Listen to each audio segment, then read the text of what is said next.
Welcome to my channel Health and Medicine. আমি আজকের ভিডিওতে মহিলাদের এন্ডোমেট্রাইটিসের কারণ ও তার চিকিৎসা সম্পর্কে আলোচনা করব। এন্ডোমেট্রাইটিস হচ্ছে জরায়ুর ভিতর অথবা বাইরের দিকে অতিরিক্ত অবাঞ্ছিত কোষ তৈরি হওয়া। অনেক সময় এই কোষগুলো কোলন এমনকি ফুসফুসেও তৈরি হতে পারে। এর জন্য মাসিকের সময় পেট ব্যথা করা এমনকি গর্ভবতী হতেও সমস্যা তৈরি হতে পারে।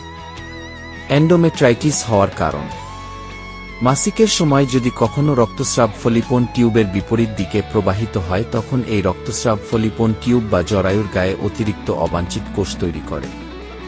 আবার যদি রোগ প্রতিরোধ ক্ষমতা দুর্বল থাকে তবেও এন্ডোমেট্রাইটিস হতে পারে।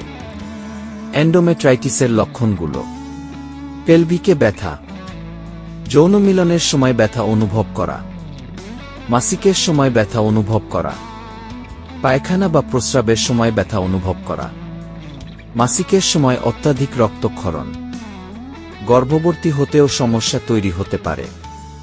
অনেক সময় প্রস্রাবে রক্ত যাওয়া, প্রস্রাব আটকে যাওয়া। এন্ডোমেট্রাইটিসের কিভাবে নির্ণয় করবেন? পেলভিক পরীক্ষার মাধ্যমে, আল্ট্রাসাউন্ডের মাধ্যমে,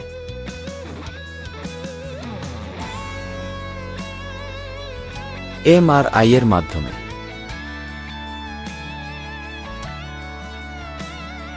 লেপ্রোস্কোপির মাধ্যমে।